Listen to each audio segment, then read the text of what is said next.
The Old North Church lights up history. The Old North Church plays a dramatic role in the American Revolution. It is the location from which the famous 1 if by land and 2 if by sea signal was sent on April 18th, 1775. It is well known because of Paul Revere's midnight ride. What happened on that day? What does the signal mean? Who is Paul Revere? Let's follow the Freedom Trail to locate the Old North Church and solve the mystery.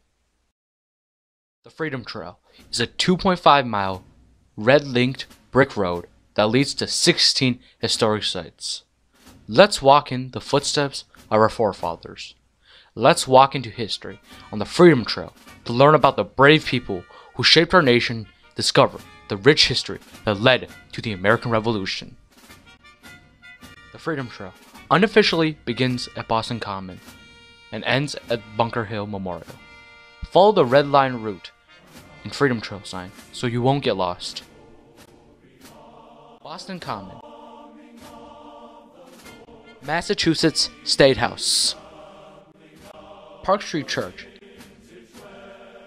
the Granary Burying Ground, King's Chapel's Burying Ground, first public school site and Benjamin Franklin statue, former site of the Old Corner Bookstore, Old South Meeting House,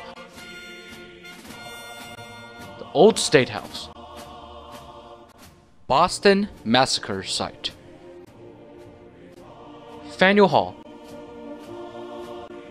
This is the house where Paul Revere and a famous American silversmith, engraver, and patriot lived from 1770 to 1800. Old North Church, originally known as Christ Church in the city of Boston, was built in 1723. It is still one of Boston's oldest active churches today. The steeple is 191 feet tall, making it the tallest steeple in Boston. We will come back to learn more after completing the Freedom Trail. Copp's Hill Burying Ground, USS Constitution and Charlestown Navy Yard, Bunker Hill Monument. Let's go back to the Old North Church. What happened at the evening of April 18th, 1775?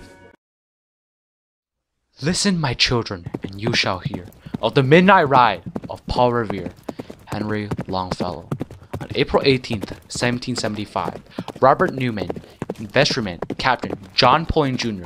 climbed to the Old North Church steeple and held high 2 lanterns as a signal from Paul Revere that the British were going to attack Lexington and Concord by sea across the Charles River, and not by land.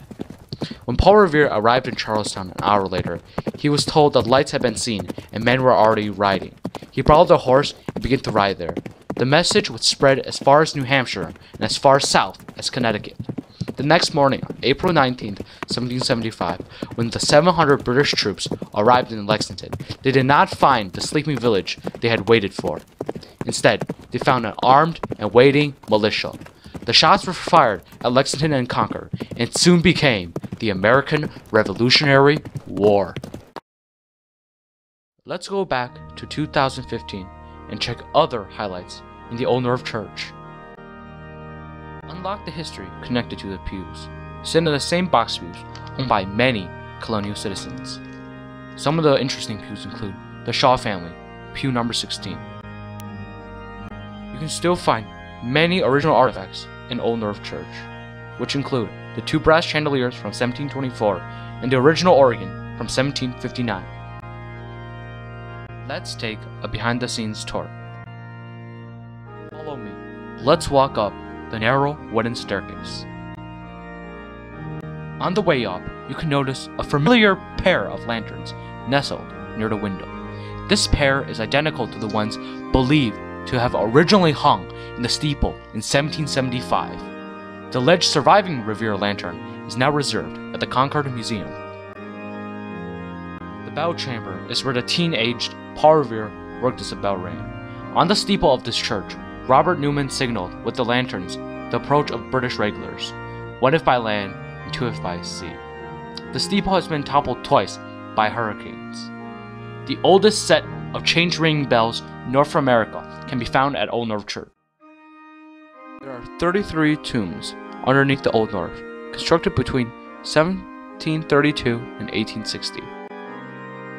Follow the Freedom Trail. Experience everything in the Old North Church yourself. Come and visit the oldest church building in the city of Boston in person. You will enjoy it.